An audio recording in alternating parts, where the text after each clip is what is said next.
Baiklah, Assalamualaikum warahmatullahi wabarakatuh. Saya Akbar Alfarisi dengan NIM C1C018183. Di sini saya akan mempresentasikan materi tentang aspek keberlakuan pada perencanaan laba dan penganggaran. Baiklah, yang pertama adalah pengertian anggaran. Anggaran merupakan suatu rencana kerja yang dinyatakan secara kuantitatif yang diukur dalam satuan moneter standar dan satuan lain yang mencakup jangka waktu 1 tahun. Ada beberapa unsur anggaran. Yang pertama adalah keseluruhan rencana, merupakan penentuan kegiatan yang dilakukan pada waktu yang akan datang. Yang kedua adalah kegiatan perusahaan, meliputi seluruh kegiatan yang akan dilakukan oleh semua bagian-bagian dalam perusahaan. Yang ketiga, dinyatakan dalam angka, adalah unit yang dapat digunakan pada semua kegiatan perusahaan yang bermacam-macam. Dan yang terakhir adalah periode tertentu, adalah keseluruhan mengenai apa-apa saja yang akan terjadi pada masa yang akan datang. Selanjutnya adalah manfaat perencanaan laba dan anggaran.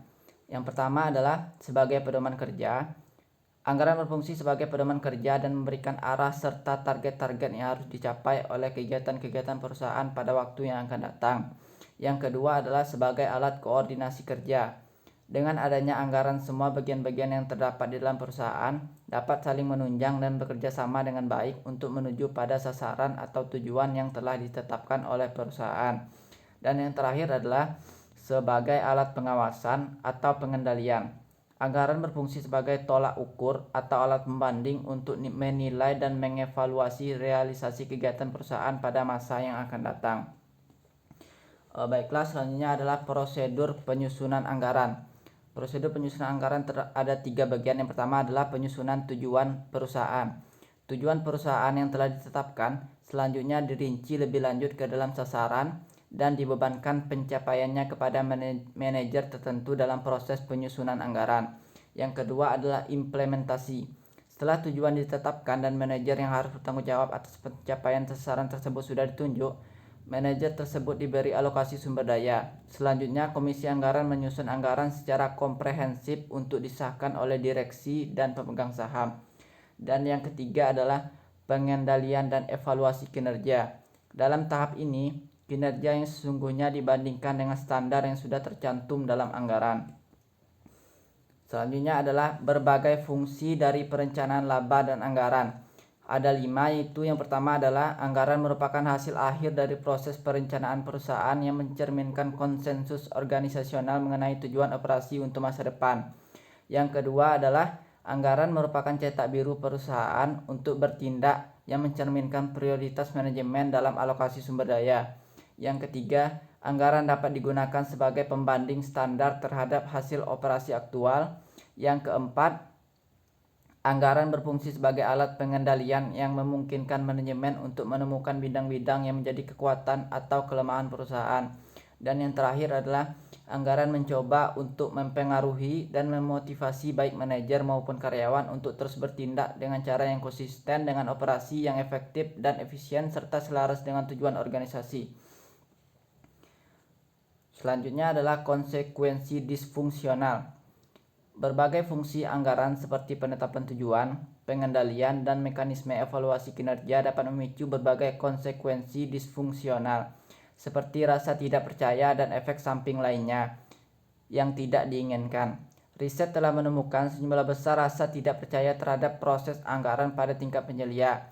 Alasannya adalah yang pertama adalah anggaran cenderung untuk terlalu menyederhanakan atau mendistorsi situasi real dan gagal untuk memungkinkan dimasukkannya variasi dalam faktor-faktor eksternal. Yang kedua, anggaran mencerminkan variabel-variabel kualitatif seperti pengetahuan mengenai tenaga kerja, kualitas bahan baku, dan efisiensi mesin secara tidak mencukupi. Yang ketiga, laporan anggaran menekankan pada hasil, bukan pada alasan. Yang terakhir, anggaran cenderung untuk menekan pada kegagalan. Selanjutnya, konflik internal. Konflik internal dapat berkembang sebagai akibat dari interaksi yang diperlukan oleh anggaran antara orang-orang pada berbagai tingkatan organisasi yang berbeda, atau dapat berkembang pula dari akibat dari laporan kinerja yang membandingkan laporan kinerja satu departemen dengan departemen lainnya. Gejala-gejala umum dari konflik adalah ketidakmampuan untuk mencapai kerja sama antar pribadi dan antar kelompok selama proses penyusunan anggaran. Efek samping lain yang tidak diinginkan. Anggaran barangkali menghasilkan pengaruh lain yang tidak diinginkan. Salah satu dari hal ini adalah terbentuknya kelompok-kelompok informal yang kecil yang bekerja menentang tujuan dari anggaran. Kelompok-kelompok karyawan ini biasanya dibentuk untuk melawan konflik internal dan tekanan yang diciptakan oleh anggaran tersebut. Tujuan mereka adalah untuk mengurangi ketegangan, tetapi tujuan mereka dapat berlawan dengan tujuan organisasi. Efek samping lainnya yang tidak diinginkan yang dapat berkembang adalah penekanan yang berlebihan pada kinerja departemental dan kurang menekankan pada kinerja organisasi secara keseluruhan. Baiklah, dari presentasi ini dapat saya simpulkan bahwa adalah pada bab ini terdapat beberapa pertanyaan yang harus dijawab. Pertanyaan-pertanyaan tersebut meliputi siapa yang akan memberikan input keputusan pada tahap perencanaan, menyetujui rencana tersebut, mengimplementasikan anggaran, mengevaluasi varians, dan bertanggung jawab untuk mengkoreksi inefisiensi. Jawabannya tergantung pada banyak variabel yang mempengaruhi proses penyusunan anggaran, struktur organisasi, budaya organisasi, gaya kepemimpinan, tingkat partisipasi karyawan dalam pengambilan keputusan, jumlah slug yang diperbolehkan, dan tingkat tekanan yang didorong oleh anggaran tersebut adalah beberapa faktor yang akan mempengaruhi jawabannya.